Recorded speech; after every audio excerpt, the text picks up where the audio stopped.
Good evening, everyone. Good evening. It's Pastor Dixon here. Good evening, good evening, good evening. I guess this is that difficult part of starting lives where it's just me for a minute, but I'm hoping to see some more folks get on. I'm coming to you live from my own personal Facebook page, just as I put it out earlier today. Only because my access to the Charleston County Democrats page actually just got cleared a little while ago. So we're good to go on the Charleston County Dems page. But in order to keep confusion down or minimize confusion, since I put it out that I was going to be coming live from this page and we can share it out, I decided to follow through with what was said. Here's one thing that, those who don't know me will learn about me is that I'm pretty big on keeping my word. If I say something, I'm going to try my darndest to do it. Even if it means not making a change at the last minute, unless it's absolutely necessary. So welcome to Facebook Live with the chairman tonight, okay? Please share this out. Let me see if my tag button is working. I hope it is. Matter of fact, it looks like it is. Okay, alrighty.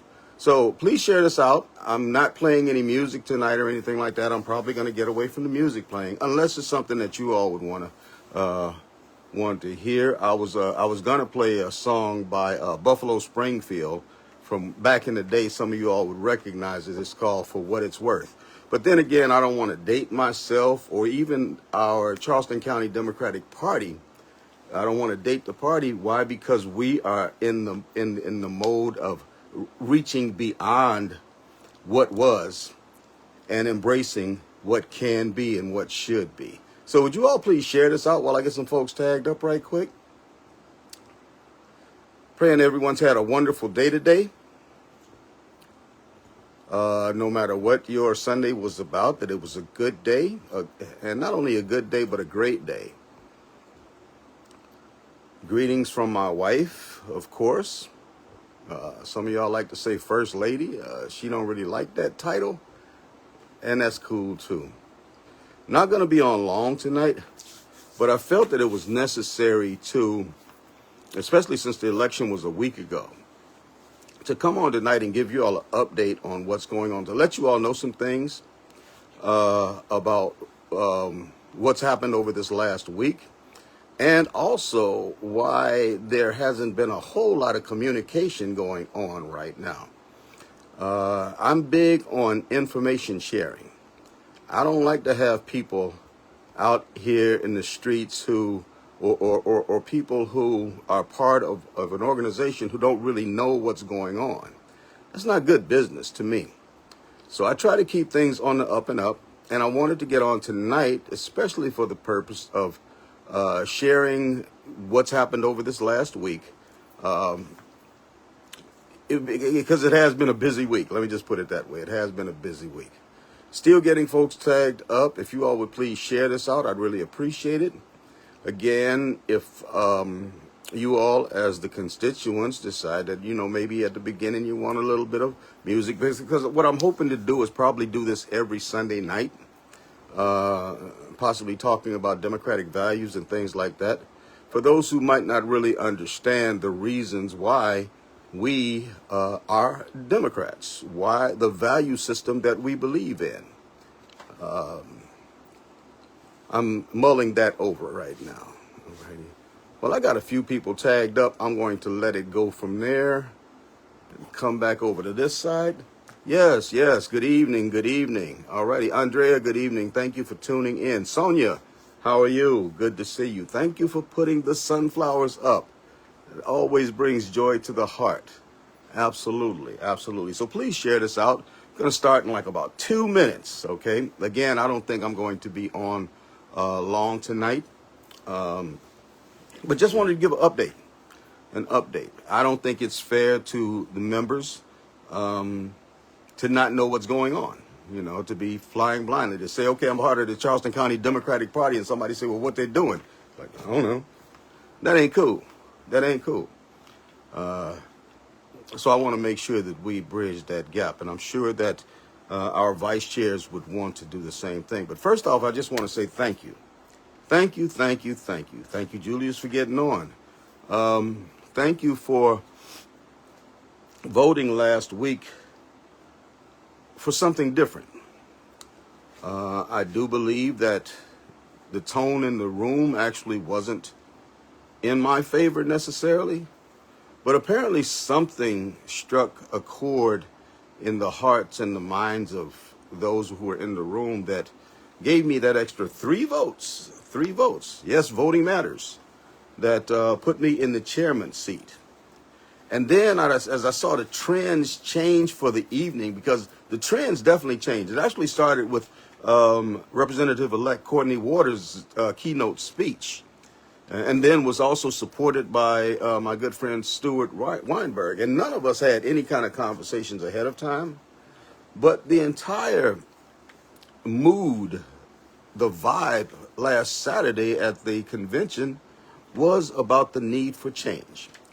And not only is that vibe here in Charleston County, but if you follow the national news and the voices of Democrats across our nation, they're all crying out for change. They're tired of the old way that, as Tupac said, it wasn't working.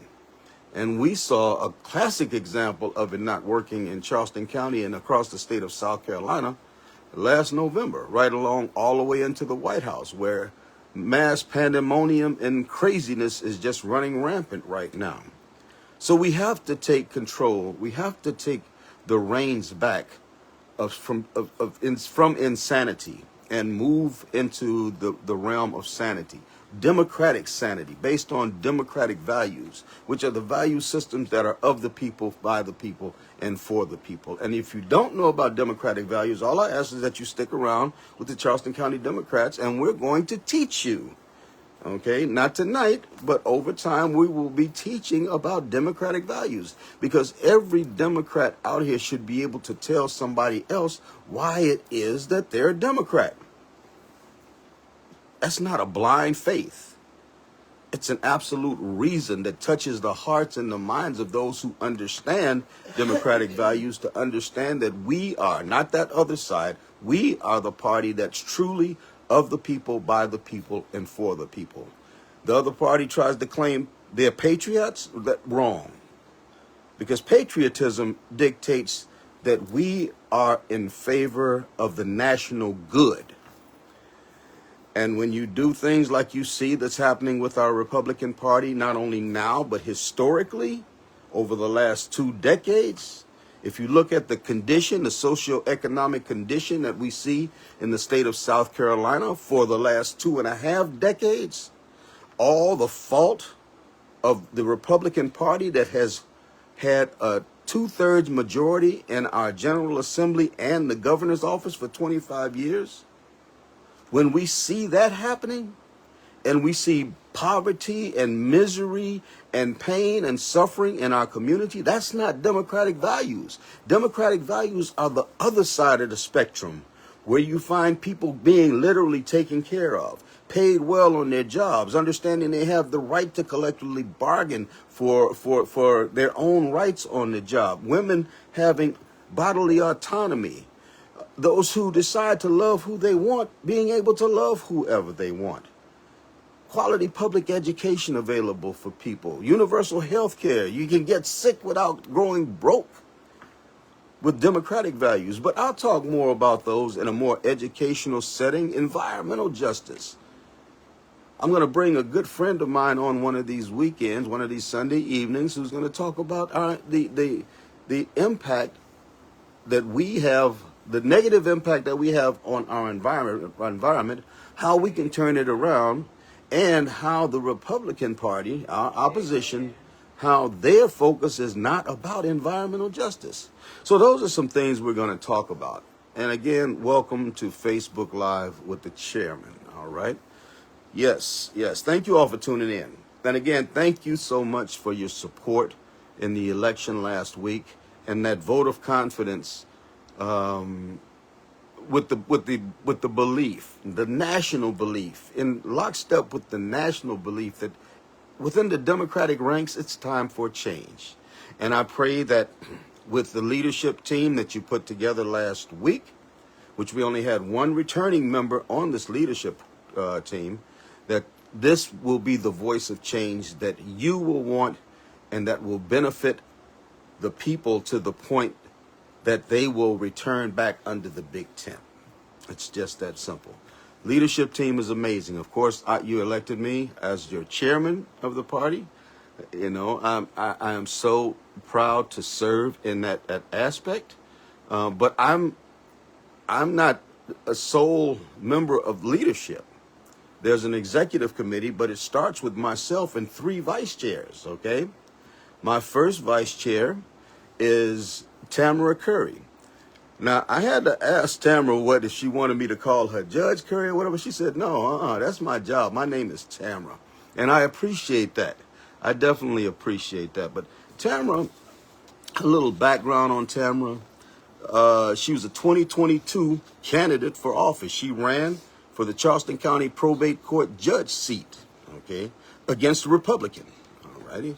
She's been a senior attorney with 35 years of experience interpreting and applying laws, including 25 years as an associate probate judge. She's passionate about community outreach and expanding outreach within our Charleston County Democratic Party, serving the community and empowering actually ex-offenders. It's another one of her passions. Okay. Now, then our second vice chair is Julie Hussey. Julie Hussey she was also a candidate, 2024 candidate for South Carolina Senate District 43. Last year she ran. So in 2022, Tamara Curry ran for office. 2024, Julie Hussey ran for office. Julie's background is in marketing, okay? She's a small business owner, but I think what's probably one of the most relevant features about Julie is that she's a former president of the League of Women Voters. So she knows elections. She understands the intricacies of elections, and she has those ties that's necessary. Even though the League of Women Voters is a nonpartisan organization, she still has that built-in understanding of how these elections work, along with the fact that her progressive mindset takes her into the direction that nationally people want to go. People are tired of the old model of Democrats because the old model for Democrats is we haven't gotten wins. We haven't been winning.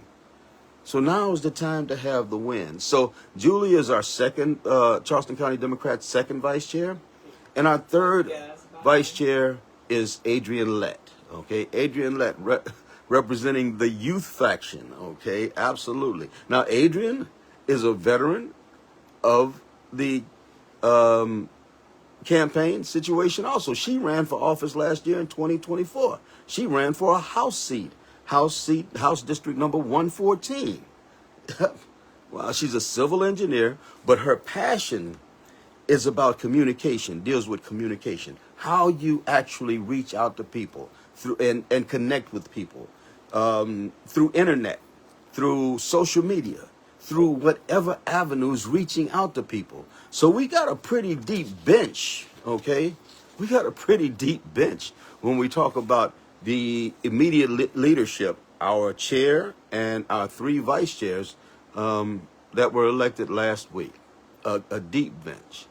When it comes to elections, our campaign experience, I ran for U.S. Senate in 2016. It was a statewide campaign against Tim Scott. Tim Scott, with well over $1 million, came up with 44% of the vote. I came up with 37% of the vote with $40,000. So I got a little bit of experience. I ran for mayor of North Charleston in 2019. Now, Tamara, I've said it already, she was a candidate for probate judge. Julie, candidate for South Carolina Senate.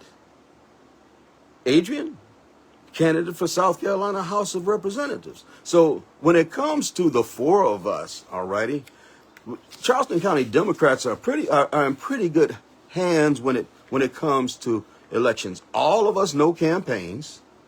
All of us know elections. All of us are strong on the need to support candidates because we understand what happens when you support candidates and what happens when you don't support, when we as a party don't support our candidates. So all of us are strong in that. All of us know the importance of fundraising. All four of us. Why? Because we've been out there actually physically campaigning. We have that experiential understanding. And all of us are passionate about expanding our base, making sure that we're bringing everyone into the big tent, reaching our 18 to 50-year-olds, reaching our Hispanic community, reaching our black voters that for some reason or other has decided that voting doesn't mean anything to them, which is especially key as we remembered Selma 2 days ago, the 60th anniversary of Selma 2 days ago, and what happened on the Edmund Pettus Bridge. All four of us are Democrats. And there's something amazing about all four of us. All four of us ran against Republicans. So we know what this battle is all about. Okay? And all four of us are fairly progressive. And we understand that the lessons of the past are the foundations, okay, that we must embrace for success in the future. Right? And all of us understand this one real basic principle, that the times they are changing. Tupac said it again. The old way wasn't working. The old way isn't working. And our people, I know you're tired of having to fight against a system where the people that you support, the people that you not only get out and knock on doors or you physically support, financially support, we keep losing. We keep losing. So the formula that has been in place apparently is not a winning formula. So the times they are changing. And that's how the vote turned to us last week, where 3 out of the 4 of us, the only returning member of the chair and the vice chair leadership positions is Tamara Curry. Okay. And I think that she's going to be a valuable asset with her experience and her knowledge and her understanding and her compassion, helping the other 3 of us as we navigate through something that we're really very new at. Okay, this thing called the executive leadership, it's new to all of us, okay, except for Tamara. And with that newness came last Saturday was the election, March 1st. As of March 2nd came the introduction to the process of turning over from the former administration under Sam Skardon, my guy, for sure. And he's been doing a great job with this turnover, but this is not an easy process, turning over from the previous administration to a new administration. There's a whole lot there. And I'm learning a whole lot. I've been learning a whole lot all week. One of the biggest issues that happened was he and I weren't even able to meet until Thursday. We had initially a Wednesday appointment to meet. We had to cancel that, though, because of the weather thing. And, Sam's got little babies, little kids. Okay, so he needed to postpone that. So we met Thursday. And so the turnover process actually started with our conversation 3 days ago. And Friday, I started getting some of the things needed in order to log into different accounts and get an understanding of that. But it's been a slow process. It hasn't been, it's not a speedy process. Sam himself hasn't had to do this since he turned over from Greg Perry. So something I'm looking at myself right now is to make sure, and Sam, he took time to really lay this thing out, although we're still working through it, but to lay it out so that I can actually document it and pass it on to my successor, okay, to make this an easier transition, all right. But so last week was about gathering information, although we got a late start on that whole process, okay, and it's been difficult since getting this information, and I'm finally starting to wrap my head around it myself, and also working to communicate to the vice chairs also about what's going on. So I've had conversations with my vice chairs this week, each one of them individually, because I wanted to know what their strengths are, what their weaknesses are, what their passions are, what they want to, what their vision is for working with the party or for the party over the next 2 years, and if it's a good enough progress that we make, that maybe even for 2 more years. But we had conversations. I talked with Tamara and with Julie and with Adrian, and we had some great conversations. And our next conversation, because of other commitments this week, we made our next collective conversation. The 4 of us will be on a call, I believe, Tuesday evening, in order to start putting things further in place so that we can package up, not immediately a strategic plan, but at least have a rough draft to present to our members, the people out here, so that everyone will have an idea of the direction we plan on going, how we plan on working together, what we're going to be challenging the members with doing, the different areas that we need, okay? But again, right now, still processing this information, it's a whole bunch.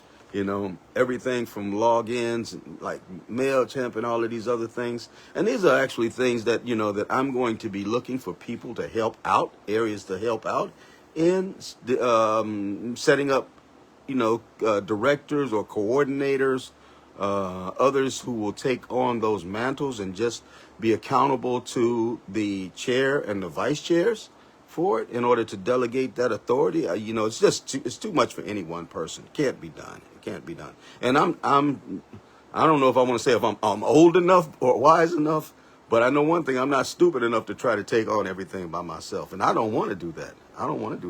And that's one of the reasons why I include the vice chairs in on everything that I'm talking about. And right now, I thought it was necessary after 8 days to stop and have a conversation with you. You haven't gotten an email or anything of that sort yet. So I felt it was necessary to make sure that I got some information out to you, the membership, the members at large right now. Okay. Now, there are some areas that we really do need to work on. What do I do with the phone? Okay. I don't know. Okay, let me just give you, for instance, okay, there's some small things and there's some big things. One of the small things is, and this is just to give you an idea of what's going on, is, yes, Kathy, I got to delegate, okay? One of the small things is that, we have a phone that we use when people call into the office, right? We have one person who has volunteered to answer the phone. Apparently, I don't think she's going to continue on in that position, but she gave me the phone back, right? So the phone is ringing, right? Now, it's a flip phone. I'm going to tell you what, it's a flip phone that's been with the party since 2010. 2010. It's got like apps on it. I don't know how to operate the apps or anything like that. I can answer the phone, but I can't keep, numbers on it. I don't know how to work the phone, period. So that's something, as I was, as she handed me the phone last week, she said, here you go. And I didn't have any instructions about anything, and it rang, and I opened it up and said hello, but you can't even hear what the person is saying on it. So what I did was I backtracked where it came from over this last week, and the same person that got their phone 15 years ago said, oh man, I guess we do need an upgrade. So we're looking at an upgrade real soon, as I look for someone else to take over that part of the operation. Of course, that has to be somebody who is willing to volunteer for that position, and is willing to take these calls and make sure they're passing on the information. Yes, hilarious, Alan, for sure. Yes, Carol, and the new phone is coming. The new phone. I got a commitment from that person for a new phone. I don't see why. I don't understand why it wasn't already done. Then the situation with the controls over like our Facebook page, had to track the people down involved with that, of course, and it was both myself and Sam working, together in order to find out who has controls so that they could pass over the controls to me as the chair. So we finally found that out, and we got it done. not long before I started this live. And there's other things. You know, there are office assignments that need to be done. Some will be requests of those who have held those spots if they really want to stay on. If they don't, then we'll be needing to find others to man the office. Right now, I'm not certain on whether the office will be open its regular hours right now until we get through this transition period. I want to keep emphasizing this is the transition period. Okay, it won't last forever. And I'm working my way through it. We're working our way through it, and it will get better. It will get better. But you know, things like, you know, we have coordinators that need to be selected, and office events, all of these different areas. Okay, so that'll be part of the conversation that I have with the vice chairs on Tuesday. Sending them some advanced information so they can look over some of the suggestions. And hopefully we'll get some of the people who have already been experienced and in this, who are willing to accept new ideas, to remain on and work together to build within the Charleston County Democratic Party a more perfect union. Okay, all righty. But again, before I do anything, I'm always going to discuss with the vice chairs, okay? This is not a one-man show. Somebody started that rumor before the election about me. I've never been a one-man show. Most of you who have worked with me know that that's not how I work. I partner with people. I collaborate with people. I've collaborated with Muslims and Jews. I've collaborated with Catholics and agnostics. I've collaborated with the LGBT community and with anybody that will work together for the good of the people. So I don't know why they thought that in this position it was getting ready to get changed, but no. There are 4 of us in the leadership position, and then there are other advisories beyond those 4 that we will be utilizing so that we have the best party celebrating our democratic values, and we will identify and elect the best candidates who will understand that they will be held accountable to us as the people once we vote for them. All right? I just wanted to put that out there, right there. Okay, now, I expect to meet with the entire executive committee sometime before the March 20th meeting. March 20th, Thursday, March 20th, we have a meeting at the office. Our monthly meeting is on March 20th, where hopefully we'll be able to roll out something at that time about where we're headed, okay? I don't want to just say right now and then have somebody just hold, you said this and you said that. I don't like to do that. But just know that in West Side Story, Tony, right? Tony, the gang member with he was an adjunct gang leader with the Jets, He said, something's coming, something good. Yep, I'm not going to sing. It's a great song, but something's coming. And we're going to work diligently in order to make sure that you all, the constituents, know and are comfortable knowing that we're not just sitting back, chilling. It's not what we do. Some of you all know that on Tuesday I was right down in Hampton Park with the other 500 people. Right there. Because that's what I do. And I'm still working, putting all the effort into making this transition from the previous administration to the new administration. Yesterday, I was with the Dorchester County Dems. Man, great slate of leadership selected yesterday. Great slate of leadership. And I'm looking forward to partnering up with them and with the Berkeley County Dems for probably the first time that we've done a tri-county event. That's in the making. That's in the making. Ain't no sense in us always just, we got an event over here, an event over there, an event over there. Let's get together and all show our strength. Maybe a couple of thousand strong or something like that. Man, that's empowering. That's empowering. So, March 20th is the meeting. Okay, before then, I'm going to meet with the entire executive committee. Okay, and we'll have an update again at the March 20th meeting about office and committee assignments and how members can get involved and what to expect moving forward. All right? Excellent, excellent. All righty. And I haven't, as of yet, reached out to Peter Tecklenburg, who actually spoke last Tuesday also at the rally.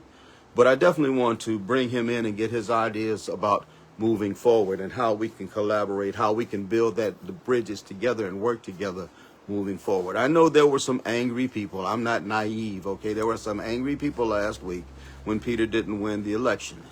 But just like with me, had I not won the election, I'd be right there next to the person that did. Talking about put me in, coach. Where do we go from here? What are we going to do? How are we going to make this work? You know? So moving forward, I want to make sure that this week that I reach out to. Last week it was crazy trying to figure out something. Finally, at the end of the week, something started happening. So this week I'll have more time to devote to reaching out to him, reaching out to others. And when I say reaching out to others, there's that other faction that's within our ranks that has been somewhat disruptive. Okay, I'm just going to put it at that. Somewhat disruptive. But I want to make sure I reach out to those people individually because I don't want them, two things. I don't want them to continue to be disruptive, but I don't want them to think that they're not welcome either. So I'm going to reach out to them personally, offer the olive branch by explaining to them the existential threat that we're under right now, that we don't have time to be fighting with each other. The opposition is trying to literally kill the people in the United States. Literally. I don't get it. I don't know what kind of people they are. So we don't have time for this infighting thing. And if I can do anything to build the bridge, to put us on a solid foundation moving forward, that's what I'm going to be. So I'm going to have the conversations with those people individually, confidentially, so that hopefully I can get them to understand that now is the time. It's a new beginning. First off, whatever happened yesterday, whatever happened before March 1st, that happened. But we need to move forward. Okay, we need to move forward. Just that simple. And continuing with the bickering and the infighting and everything, that's taking away from our effectiveness and our ability to actually counter the real threat, which is not us. We are not our own enemy, no matter who says what. So I'll be reaching out along with the vice chairs. I'll be talking with them about it. Sometimes it might take one of them to reach out to a certain person that I might not be able to reach. But whatever it is, leadership within the Charleston County Democratic Party, our job will be to be arbiters in making sure that we mend what's broken so we can move on to a better place. So we can move on to win. Just that simple. Just that simple. Now, over the next month, because sometimes our clubs overlap each other as far as their meetings, over the next month and a half to 2 months, I'll be visiting all of our clubs, okay, to stop. And I will be encouraging our vice chairs to visit also, okay. We don't necessarily all have to go at the same time. As a matter of fact, I would encourage that that everybody, that we go at different times and not together, so that the membership at large can have questions and interact with all of us, the chair and the 3 vice chairs, okay, and ask questions. Even right here, if you have questions right now, make sure you put them in the comments, and I'll answer those questions overnight, probably in the morning or something like that. But yeah, if you got questions of me, make sure you leave them there, okay? We believe in transparency, and we're going to hold fast to that, just like we're going to hold our elected officials to a level of transparency probably like they've never been challenged with before. Because we want to make sure that we have a return on our investment as voters. And the bitter side of that is, if we have elected officials who are not being held accountable, or who are refusing to be held accountable to the people, then we will be seeking out new candidates to run in order to make sure that we get people in office who are going to be accountable to the people. It's just that simple. If we ain't working together, we're working against each other. Period. And just because we elect somebody doesn't mean that they go off and do anything that they want to do. No. We control the narrative as the voting public. All right, all right. So I'm going to be visiting the clubs. West Ashley Dems. You know, we have those that are really active right now, or have been active right now. Even though I saw some areas where their social media presence, or whether they might have a website or not, whether, you know, where we can educate. You know, again, I said that Adrian, her passion is in communications. So we'll have those conversations with the various clubs to see how we can strengthen the position of the clubs. We want to be able to reach out. We want to make sure that our clubs are reaching the community, reaching the precincts. Okay, so people first off know what's going on, and then they come on into the room through the precincts to the clubs and ultimately into the county party. You know, that's how it works. But West Ashley Dems, East Cooper Dems, James Island Folly Beach Dems, St. Paul's Dems, Edisto Dems, yeah. Doing amazing work. But still and all, though, need to know that we got your back. We got your back. And we are going to make sure that we are doing everything that we can to strengthen your footprint in the community. But not just those established ones. And this is something that's already happened now. The expansion has already begun. As of last Saturday, March 1st, the North Charleston Democrats are not only restructured, but they're up and running. Their first meeting is on Tuesday, March 18th. The largest area within the Charleston County Democrats is finally back up and running. Thank you, Michelle Brandt, for that. Coupled along with the help that she's gotten from like the West Ashley Dems friend Gray and information that's come out. And speaking of friend, she contacted me the other day. I truly appreciate her and her spirit to help. I'm just going to say that right now, as well as Michelle's and so many more that I could speak on. But not only are the North Charleston Dems already up and running, but the Charleston Peninsula Dems are ready to get moving. 2 young men contacted friend put them in touch with me. I'm meeting them this week about sparking up the Charleston Peninsula Dems again that have been idle for, I think, since COVID or something like that. It's time, folks. It's time. I'll be in touch with the young Dems of Charleston County. That's a main priority. Myself and Adrian, especially since Adrian represents that younger demographic, and Julie also. But we'll be in contact with them to find out just what we can in order to make sure that they have the tools necessary to be successful. I mean, there's a Citadel College Dems. Who knew? There's the Isle of Palm Dems. Who knew? So were at one point established clubs. Well, we're going to make sure that we are undergirding all of these clubs and looking into different areas where we can actually reach, especially at the college level, at the collegiate level. All of our colleges locally, College of Charleston, Charleston Southern. Charleston Southern does have a Young Democrats chapter or Democrats chapter, but all of them, even into our high school ranks, to see if our high school students, you see, because the high school students can start their own clubs. It's not against the rules for them as students to start their own clubs. Okay? Alrighty? Yeah, thank you, Carol. Thank you. You know, I'm only as good as we are together. And together there's nothing we can't accomplish. We can actually flip this state if we just think outside of the box and don't go back to the standard method of operation. Because the standard method of operation cost us 25 years. 25 years. 25 years up under Republican control and rule. 25 years where the Republicans control both the House and the Senate and the governor's office.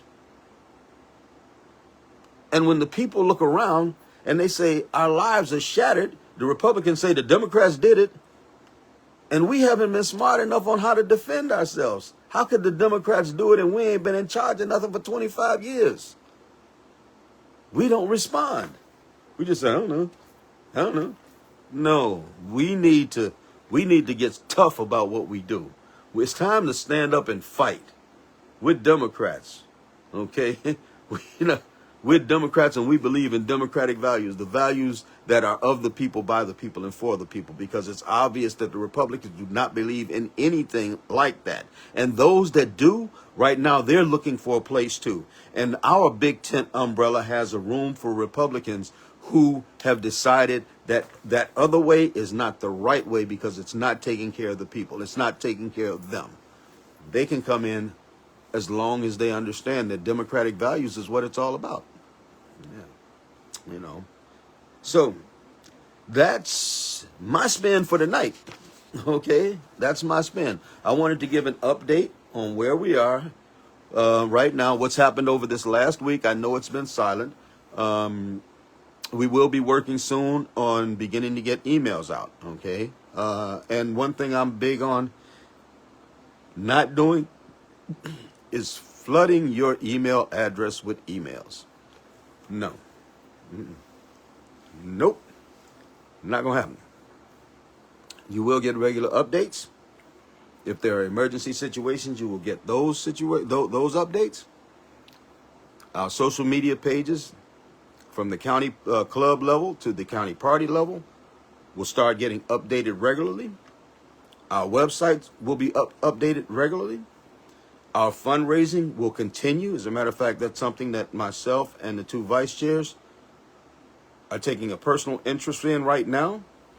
And all of the mechanisms that we need in order for us to be a success, we're discussing.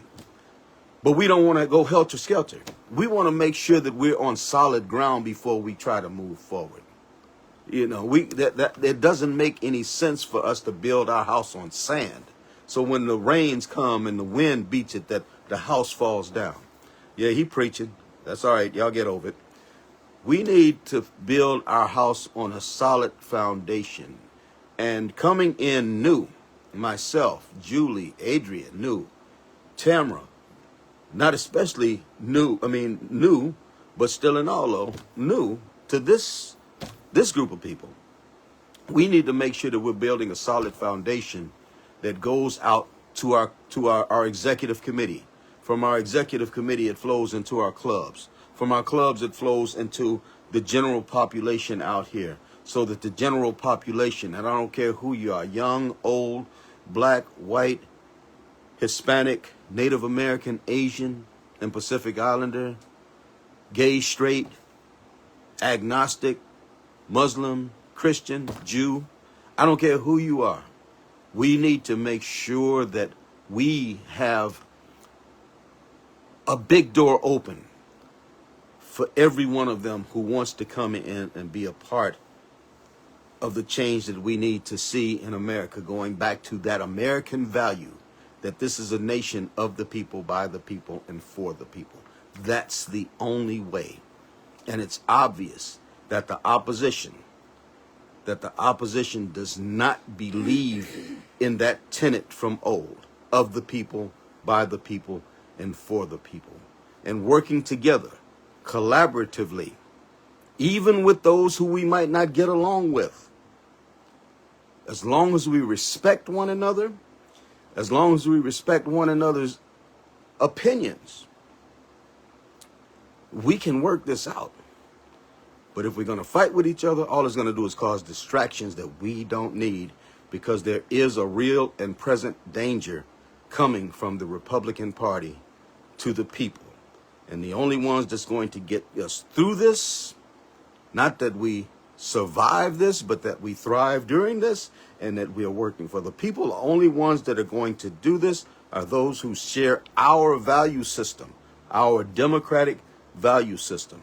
You will hear me talk more about democratic values than you will hear me talk about Democratic Party. Because when I say Democratic Party, people get turned off at times. But when I talk about democratic values, of the people, by the people, and for the people. People stop and listen. And that's what we want to do. We have got to change our messaging. With that being said, it's 7:45. I've been at this now for 45 minutes. I appreciate each and every one of you all. Thank you for your support. Thank you. And I'm asking for your patience, okay? As this transition process it's not a perfect science. And it takes time and it takes understanding. And I'm learning as fast as I can. Sam Scott and I together, we're learning because he's learning how to do the turnover while I'm learning how to get the turnover. So we're working through it, and we're going to make sure that coming out of it that we'll have a template that we can pass on to the next administration and the administration after that to make sure that it's an easier process. And in the meantime, be strong, be safe, be vigilant, keep an eye out, and understand that basic tenet that they ain't like us. They're not like us, okay? We are Democrats. We represent democratic values. We represent the people. And we work of the people, by the people, and for the people. Y'all take care. Blessings to each and every one of you. Thank you for listening. And I'll be back again definitely next Sunday evening, 7 o'clock p.m. I'm looking at doing this regularly and update regularly with the chair on Sunday evenings at 7 o'clock. So I can get through in time for the 8 o'clock TV shows. Y'all take care and smile. Be kind and love one another. I'll talk to you again soon. Peace.